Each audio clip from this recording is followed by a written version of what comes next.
Євангелие от Луки 17. Буду читать с 11 стиха по 19. Весь декабрь, в этом месяце, весь декабрь месяца, я хочу делать объявление. Алло? Я буду это делать сегодня, завтра, до воскресенья. Я запрещаю, начиная с воскресенья, я не хочу, чтобы кто-то из вас молился. Весь декабрь месяц я запрещаю молитвы в церкви. Никто из вас не должен молиться. Наоборот, да? Молодец. Послушай до конца. Весь декабрь месяц, месяц с вами будем прославлять Иисуса.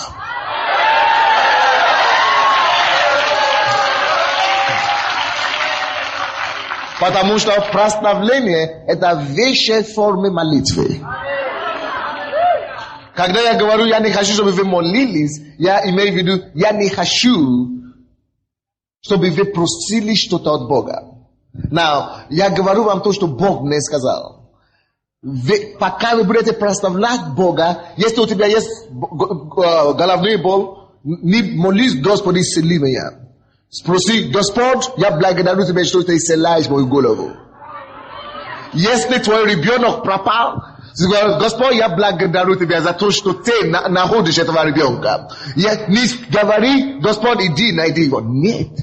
Просто благодарение. Мы будем делать три вещи. Мы будем благодарить Бога за все то, что Он делал за нас, для нас, с января месяца до декабря месяца. Это конец года.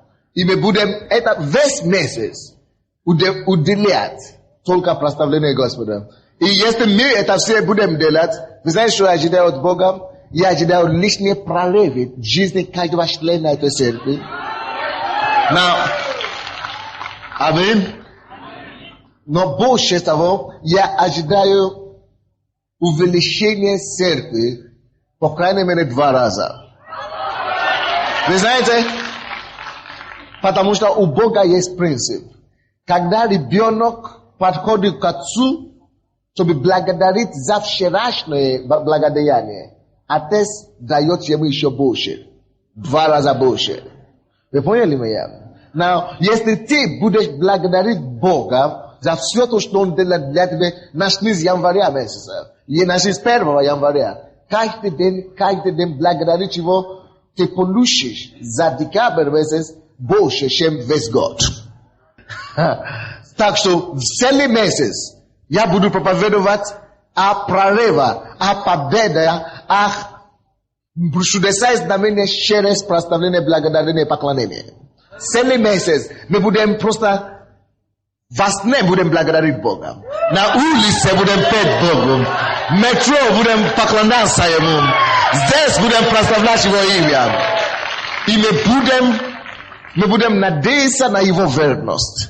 Мы будем ожидать на Его благость. Будем уповаться на Него, что Он верен делать для нас то, что Он делает для людей, которые прославили, которые поняли эту тайну. Мы с вами еще не поняли тайну прославления и поклонения и благодарения. Сегодня я начну с благодарения. Так, Евангелие от Луки, 17 главу. С 11 стиха по 19 стих. Идя в Иерусалим, он проходил между Самарией и Галилеей. И когда входил он в одно селение, встретили его 10 человек прокаженных, которые остановились вдали. И громким голосом говорили: Иисус, наставник, помилуй нас. Увидев их, он сказал им: подойдите, покажите священникам. И когда они шли, очистились. Один же из них, видя, что исцелен, возвратился, громким голосом прославляя Бога, и пал низ к ногам его, благодаря его, и это был самарянин. Тогда Иисус сказал: не 10 ли очистились, даже 9. Как они не возвратились воздать славу Богу, кроме этого иноплеменника? И сказал ему: встань, иди, вера твоя спасла тебя. Сегодня я проповедую на теме даже 9. Интересная проповедь. Gdzie je 9. Bracia i siostry, my живем в мире, где слишком много пренебрежений. Мы живем в мире, мы живем в поколении, где изобилие неблагодарности. Мы живем в неблагодарном мире и этапе, и эпохе. Весь люди вокруг нас проявляют к нам и к соседям, и к другим, которые окружают нас, неблагодарность в каждом шагу. Есть люди, кому вы делали добро, вместо чтобы они благодарили и оценили это, наоборот, они даже вернули, и вместо чтобы заплатить вам добром, они наоборот делали еще вам хуже, еще плохо. Хотя вы помогли им встать, вы знаете, есть люди, кому вы помогаете встать на ноги, подняться. Он поднимается, а потом стоит на вашу голову. Мы живем именно в таком мире сейчас. Мы живем в поколении Лота. Слушайте меня. Я живу... То дух, который царит в этом мире в настоящее время, это есть дух Лота. Лот был бедный, нищий человек. И папа его просто не знал, куда деваться его, что делать с ним. Поэтому решил отдать его старшему брату Аврааму. То может быть Авраам, конца что-то сделаешь. Какое-то решение найдет по поводу него. Авраам трудился над Лотом. И Божьей помощью Лот поднялся на ноги. И Библия говорит нам, что Бог благословил Аврааму всем. И Авраам был богат в скотах, рабах, женщины и мужских рабах. И он был богат во всем. И Библия говорит, а также Лот, племянник Авраама. И из-за того, что он был с Авраамом, Бог также его благословил всех. Он тоже был богат с котом и так далее. Видите, смотри, с кем ты ходишь. С кем ты ходишь, куда ты ходишь, кого ты слышишь, с кем ты общаешься, всегда будет влиять на твою судьбу. Короче, и благодаря Аврааму, благословение, которое Бог благословил Аврааму, были слишком много для него. Поэтому некоторые из них перешли к Лоту, и Лот наполнился. Но после того, как Лот стал очень богат, Авраам стал очень богат, земля, где они жили, квартира, где они жили, можно так сказать, была слишком мало для них. Земля была слишком мало для них.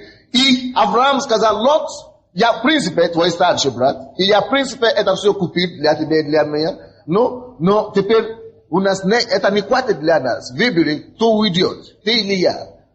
Он сказал, конечно, я возьмусь ее. Лот сказал, что он возьмет. Представляете? Кто поднял его? Авраам. Благодаря кому он имеет все то, что он имеет? Благодаря Аврааму.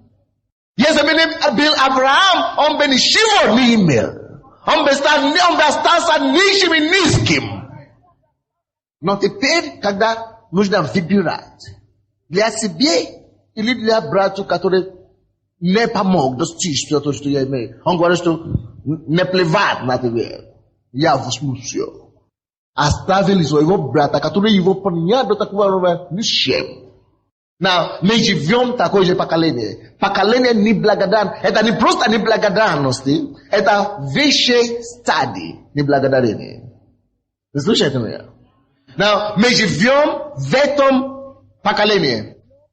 Это дошло так далеко сейчас, что мы относим это не только к человеку, который помог нам, мы это принесли и даже в церковь, состояние и настроение неблагодарности. Даже к Богу так относимся. Когда нам плохо, мы все молимся, бежим, помоги, только помоги. когда плохо. Как только что стало легче чуть-чуть. Мы даже забываем, что мы молились вчера. Забываем полностью. Прибегаем в церковь, ходим 2-3 раза, или месяц, 2 месяца, а потом через полгода, сегодня не ходим в церковь. А куда церковь? Какая церковь? Я когда-то ходил, потому что когда он ходил, это было когда ему было плохо. Он даже не заметил, что он туда ходил. Как только что ему стало хорошо, он даже забыл, где церковь находится. Но это есть настроение, которое царит в этом мире. Бог все это видит. Очень часто я думал, почему Бог видит много несправедливости и злодеев, и Он не наказывает их. Пока я не читал Петру, 3 глава, что Бог не медлит, как мы думаем, что его медление, суд его медлением, что Он знает, что Он делает. Hello? Бог все это видит, и Библия говорит, что его глаза ходят по всей земле, чтобы Он знает, как сохранить злых на день суда. Он знает, как их сохранить на день суда, и как избавить праведного. Это неблагодарность, это дух неблагодарности. Мы хотим уничтожить его в нашей церкви, убрать его полностью. Во имя Иисуса я молюсь, это человек, у кого есть опухоль в груди, левой груди, приложи руку. Именем Иисуса я проговариваю жизнь в эту грудь во имя Иисуса. Исцелись! Но это было не только во время Авраама, это было во время Иисуса. И сейчас оно вообще процветает. Поэтому мы считаем то, что мы считаем. С 11 стиха, давайте будем читать. «Идя в Иерусалим, он проходил между Самарией и Галилеей. И когда входил он в одно селение, встретили его 10 человек прокаженных». Знаете, что это значит? Эти прокаженные были outcast. Как говорит это? Вне города, вешлины, или вестланы, не вестланы просто. Выставлены.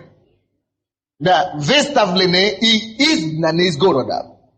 Библия говорит, что Иисус шел из Иерусалима и не было в Иерусалиме. Иисус, Библия говорит дальше, что чтобы вы могли знать состояние, в котором находились эти прокаженные. Они не просто не имели достоинства Иерусалима.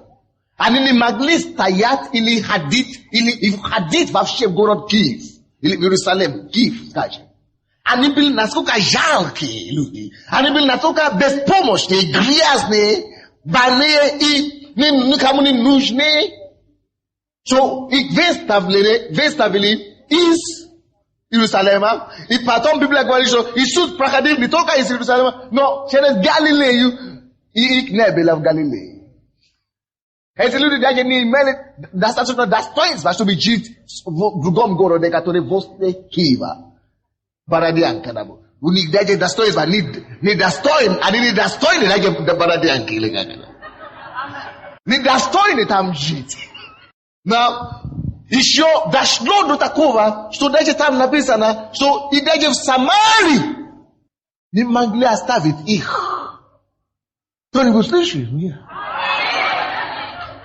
Если бы вы знали, что такое Самария, вы бы знали, о чем я говорю. Даже самаряне даже не могут, не имеют даже права приветствовать Иудея. Даже сказать привет, он уже грешил. Если он скажет Иудей привет, самарянин, надо казнить его прямо. Вы помните ситуацию, когда Иисус, Евангелие от Иоанна 4 глава, самарянку женщины, которая просил у нее воды, она говорит, ты что? Ты же иудей, вы же с нами не общаетесь. Потому что вся Самария виделась как нечистый город, где только люди не только второго сорта, может быть третьего, может быть где шерту, 5 или 10 сорта живут. Это вообще Samari tolka tam griasne, tolka ni nushni, tolka taki. Iudi, daje ni meu pravas ni pivrezovat. Now, tepe, paslušajte. No, eti prakajoni, David is nicht bili Judejeme. Ani Jude, ani daje, kak Jude, ni imeli prava jiv Jerusalem. Now, kak Jude, ani ni magli, Jude sa, ni magli astavit, ni toka Jerusalem, no daje Galilee. Now, isho hu jetavo, daje Samari, tam geu de graça, de pasle de jiv, tam, ik daje, itab ni moguta star. Atia hanildi. Invafte vista vile. Zagorodo. I Biblia guariso. Isut pasho. Sheres gerada on na stanowiusa. On vide leti nužde v duche. I on šovik na pravlenie. Mnogie z was, ваше душевное состояние, ваше физическое состояние, когда вы встретились с Иисусом, было подобно состоянию этими прокаженными. Вы были вообще никому не нужны, вы были оставленными, вы были такие одинокими в духе внутри вас. И Иисус направил, как-то пришел на ваш путь. Послал кого-то, побудил вас включить телевизор, или послушать друга, или идти с подругой, или идти с мужем, или... Когда вы были вообще никому не нужны, не только не Иерусалиму, но и Галилею не нужны, даже и Самарию не понадобится. Но в это время, когда все говорят нет, проходят мимо, как бы не замечали. Тогда Иисус оставил Иерусалим, оставил Галилею, где он родился, оставил Самарию. И Библия говорит, что он шел в селение, где эти люди находились. Братья и сестры, вы не знаете, что это стоило Иисусу, чтобы спасти вас. Кто-нибудь слышал меня? Ты не сможешь знать до конца стоимость твоего спасения. Ты не сможешь понять твоим разумом, что стоило Богу, чтобы тебя вырвать из ада. Ты не сможешь представить в глубине твоей души или твоей изображения никогда в твоей жизни, чему, что надо было Иисусу жертвовать, чтобы тебе вырвать из рук ада и сатаны. Now, когда ты уже никого не надеялся, он оставил всех здоровых, он оставил миллионер. Ты думаешь, что ты самый лучший в Киеве? Есть люди, которые могут, если за деньги покупать это спасение, они бы купили. Они бы не платили деньги, может быть. Но он оставил все это, этих людей, и именно тебя нашел.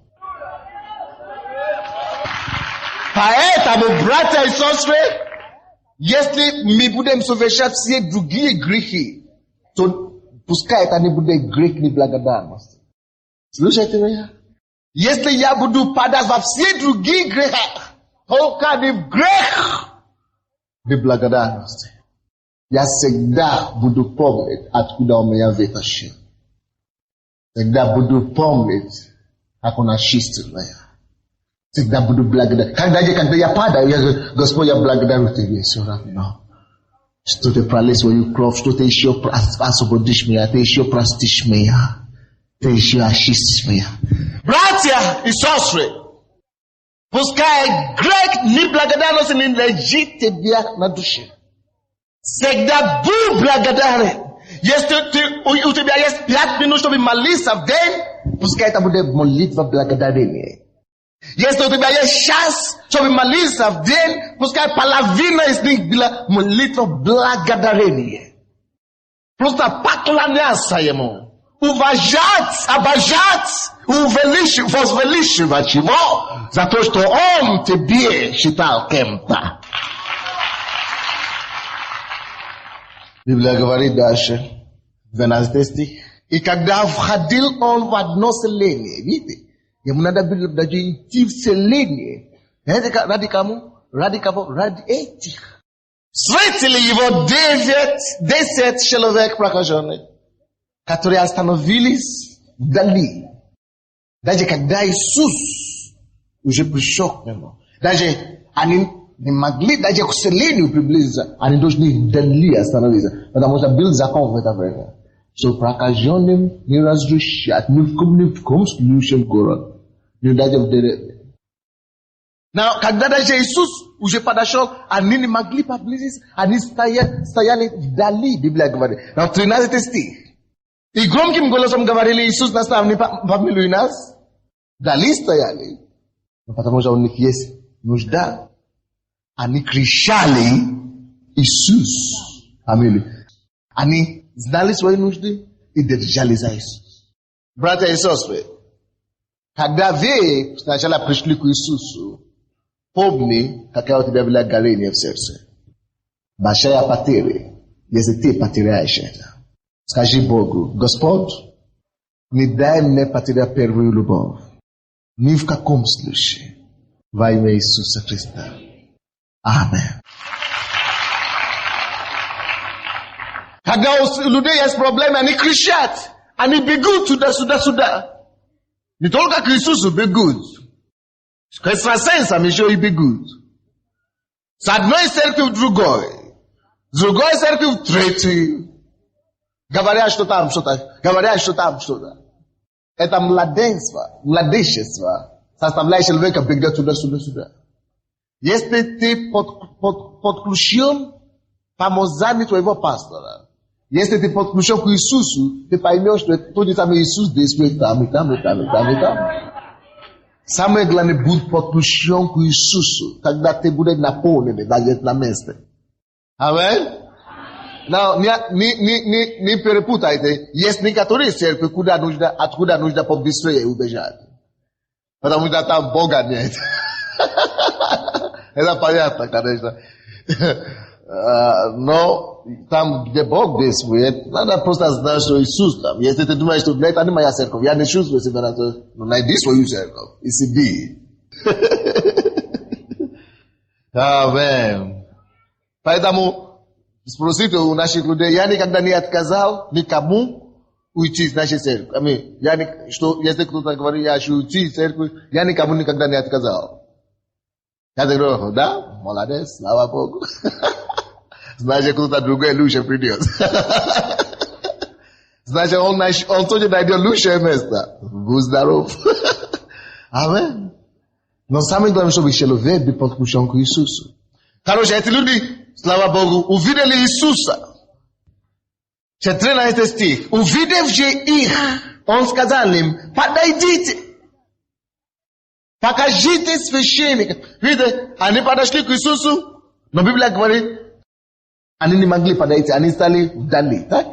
Но Иисус, когда Иисус приходит, то вас знает, что Он уничтожает ваш комплекс неполноценности. У кого когда-то был комплекс неполноценности? У меня было очень много. И у тебя тоже было. О, если у тебя было, то дьявол работает. Да, еще как. Комплекс неполноценности. Если ты пришел к Иисусу, и ты еще стоишь вдали из-за твоего комплекса, Иисус говорит тебе: подойди. Или что там говорит? Посмотри. Если у тебя есть комплекс неполноценности, посмотри, пожалуйста, 14 стих. Увидевши их, у тех, у кого есть комплекс, он говорит: что? Подойдите. У вас есть комплекс стеснения? Подойди. У тебя есть комплекс: я слишком толстая, я слишком полная?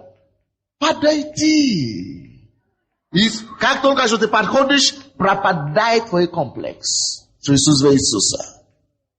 Иисус уничтожает, убирает всякие комплексы.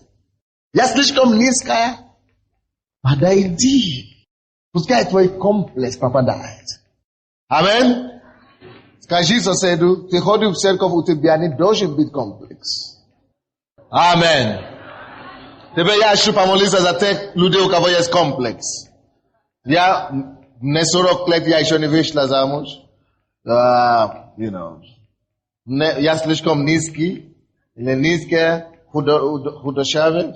Или я слишком полная, или я не сильно, я не могу проповедовать на троллейбусе, или на улице, я не могу.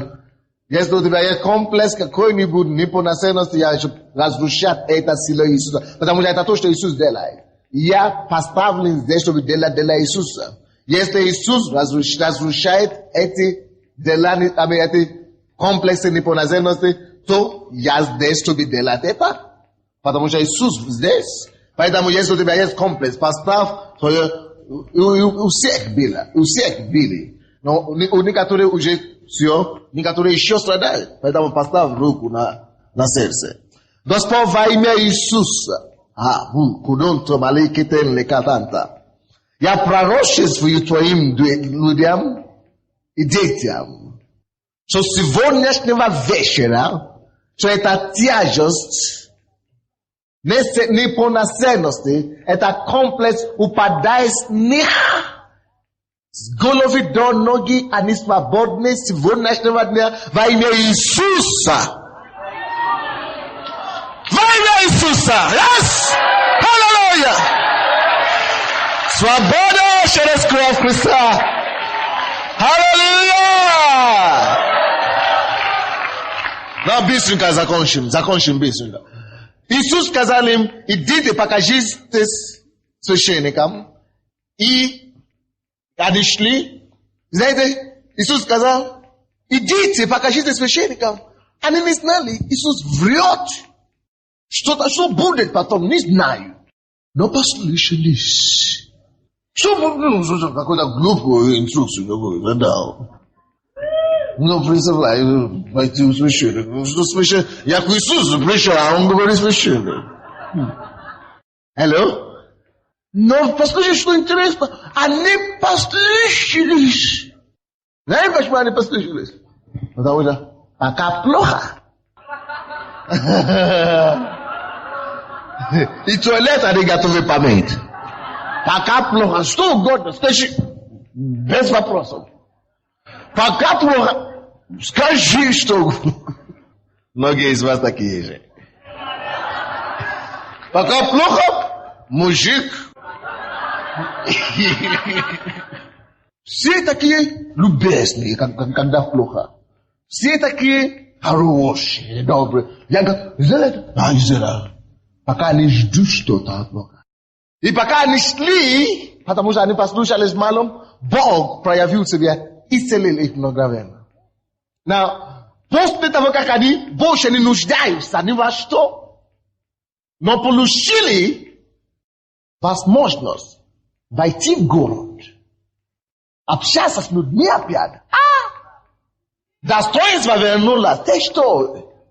Я могу тебе войти в такую кругу. Вот я тоже стал человеком. То зачем еще вернуться благодарить? Получил. Даже забил, что кто-то сказал, что исцелил. Кто-то исцелил. Вот что происходит с людьми. Многие из тех, которые сидят здесь, многие из нас на миру мы хорошо поставлены. Есть академики среди нас. Есть профессора среди нас. Есть врачи среди нас. Есть люди, которые имеют тысячи, сотни тысяч долларов среди нас здесь. Но если бы в миру, они бы не сидели с некоторыми из вас. Имеют свой круг. Но потому что они в церкви, мы все уравнились под Богом. Но кто-то говорит, я не такой же, как вы, я не такой же, как ты. А раньше он из дома не мог выйти из-за депрессии.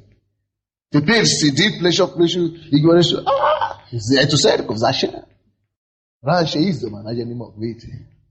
Но что происходит, о чем я говорю? Когда все было плохо, они с временем делали все, что Иисус сказал.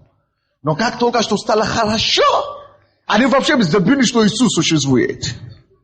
Вы знаете таких людей, которые уже забыли, что церковь слова веры существует. Поэтому мы хотим идти к ним домой. Если они живут в Арковском районе, мы хотим идти туда, в наша церковь. Если они живут в Троещине, мы хотим идти туда. Где бы они не живут.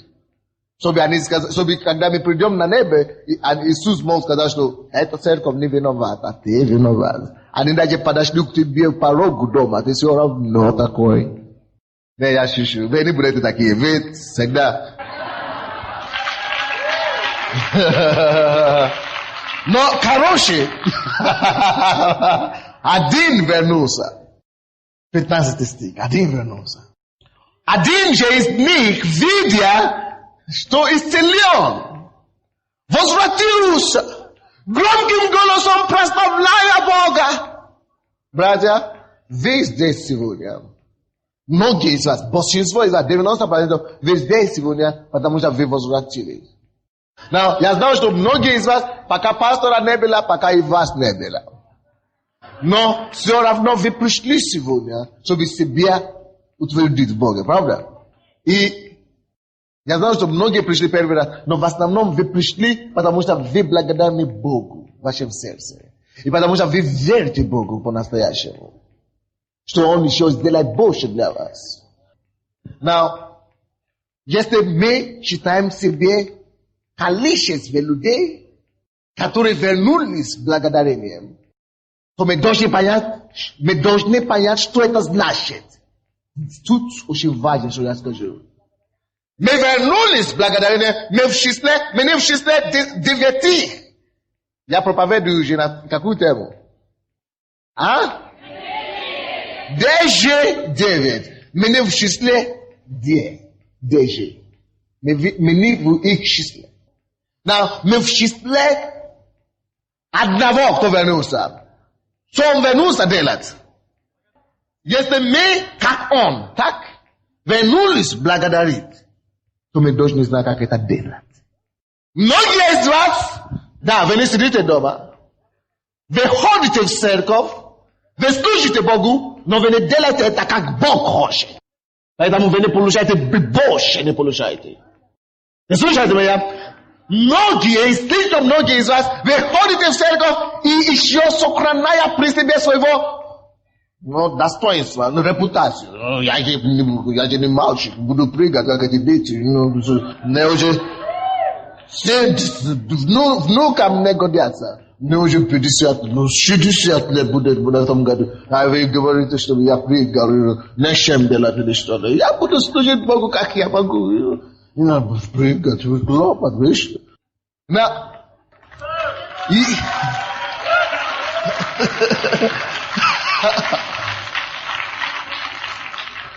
Посмотрите на... Мы в числе одного, мы так говорили.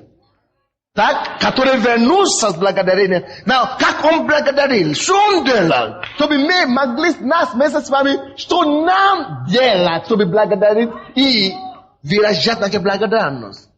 Читайте дальше. 16 стих.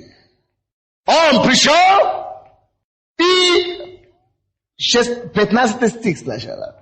Один же из них, видя, что исцелен, возвратился громким голосом, прославляя Бога. Отметьте себя это громким голосом. Очень многие, я вижу вас, и вы знаете, я вам скажу это честно.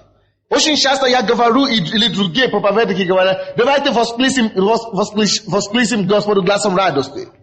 И некоторые говорят, аллилуйя, и так далее, и действительно прыгают, восклицают Господу. А некоторые просто, аллилуйя. Даже не обращаю внимания, и это не делают от всего сердца. Зачем ты пришел с благодарностью? Зачем пришел с благодарностью? Человек, который возвращается к Богу, чтобы выражать благодарность его сердца, он это должен делать, как Бог хочет. И поэтому это человек, который вернулся, он не постеснялся громким голосом прославить Бога.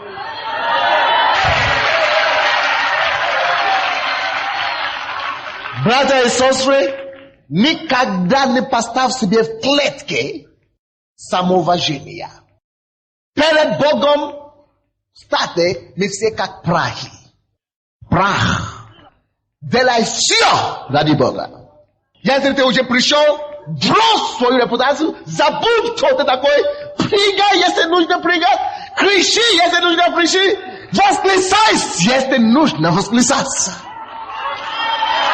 Аллилуйя!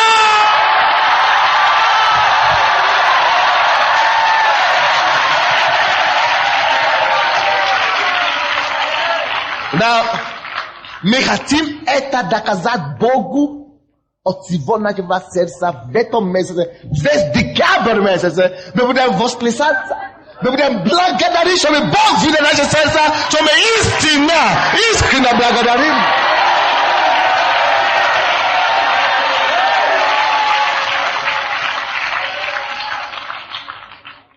Но он воскресался и прославил Бога величий. Он воскресался, кричал, потому что Библия говорит, что воскресайте все народы гласом радости. Но он это делал, еще он прославил. Некоторые из вас, вы можете прославить только пока вы знаете песни.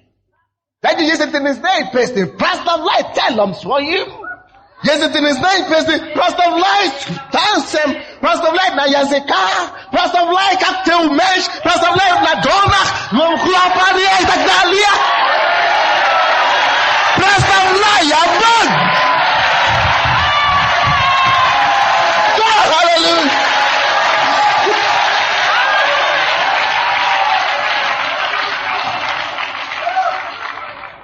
Но он сначала воскресал, потом прославлял Бога, и даже дошло до такого 16 стих, Библия говорит, и пал низ к ногам его. Я заметил что-то, что в этой церкви в основном я один, и может быть несколько людей падают на колени, чтобы прославить Бога. Заметил это давно. И я думаю, почему наши люди не могут хотя бы во время поклонения падать на ноги, на колени, просто поклоняться. Потому что когда ты это делаешь, Господь, я низко клонюсь перед тобой. Я убираю свою гордину, я убираю своего я, поклоняюсь только тебе одному. Ты один. Один достой. И у тебя в комнате ты должен это делать. Пат с ноги. Просто я бы хотел это видеть больше во время нашего поклонения. Каждый раз, чтобы даже временами Дух Божий просто упал на нас, чтобы мы все иногда даже падали на наши колени. Это мы смиряем себя и смирить себя перед царем царей. Смирить себя перед тем, кто имеет дыхание, в его дыхании, в его руках. Это не стыдно. Это почетно.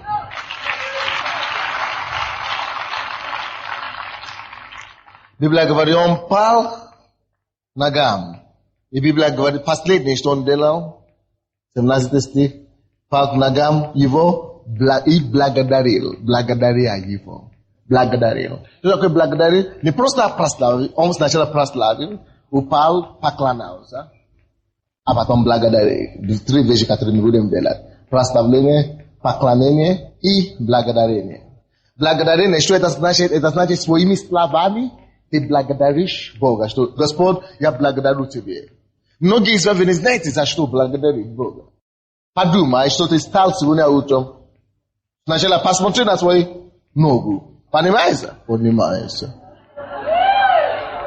Во имя Иисуса я запрещаю это зоб горла во имя Иисуса. Именем Иисуса Христа. Аминь.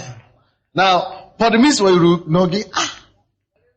Я вам скажу, есть слишком много людей, которые стали сегодня утром, пробовали стать с кровати и пробовали, послать сигнал ноги, чтобы и они не могли поднять ноги. Слишком много, даже в Киеве сегодня были такие люди. Now, в этом городе сегодня были люди, которые стали, хотели поднять ноги или руки, не могли. Что случилось? Инфаркт получил. Не просто не могли. Now, ты не получил инфаркт. Ты подними свои руки, пальцы работают. О, все работают. Oh, boy. Gospel blagadaru tibia. Gavaril gavaru. Gavarit gavaru. Ruki rabutai. Blaza viju. Gospel blagadaru tibia. Now, yesterday, tea dash here.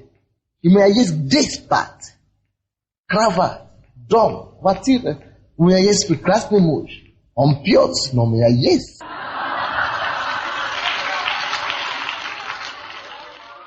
Hello? Ja się brasat wam wiezo, żeby wy naszali uprażniaca благодарение Богу вашей жизни сегодняшнего. Хотя бы 15, hello? Хотя бы 15 минут возьми на русском языке благодарить Бога конкретно за то, что Он делает в твоей жизни. И весь декабрь месяц мы будем благодарить Его за мою церковь прекрасную, за мою домашнюю группу чудесную, за мой район, за моего координатора Иисус, благодарю Тебя. Мы будем практиковать это хотя бы 15 минут каждый день. А потом, когда у тебя больше не хватает слов, тогда начни благодарить Его на языке. О, Иисус, как Ты чудесный. Калаба сикете бабабасая. Килаба секете калабикина. Алабуру куцу каталаба танцая. Ты нашел меня, когда я был в состоянии прокаженного. Ты нашел меня, когда я не мог в Иерусалиме остановиться в Галилее или в Самарии. О, ты пришел ко мне мое уединение, ты пришел ко мне моя изоляция. Иисус, о, баликата, колобокота, баликатаянта. Благодарю Тебя. Господь, я больной сейчас. У меня опухоль в теле, но я благодарю Тебя, что Ты, который спас душу мою, Ты также тот Бог, который мой исцелитель. Благодарю Тебя, что Твое исцелительное помазание приходит на меня. Исцеляешь меня, подкрепляешь меня. Аллилуйя. Now, закончиваю. Вы думаете, что это просто так, что это один вернулся и благодарил? Нет. Самое интересное впереди. 19 стих. 19 стих. Что там? А? Да. Иисус, конечно, удивился, что остальные не вернулись. 10:9. Потом он сказал. И сказал ему, стань. Когда ты даешь Богу поклонение такое, то Он подходит к тебе и говорит, что хорошо, стань, не переживай. Значит, ты достучился. Это человек достучился до Иисуса через благодарение, поклонение и прославление Его. Иисус вынужден подойти к нему и говорит, стань. Обратил особое внимание на него и говорит, стань. Иди. Now, следующая фраза. Иди. Вера твоя. Now, слушайте внимательно.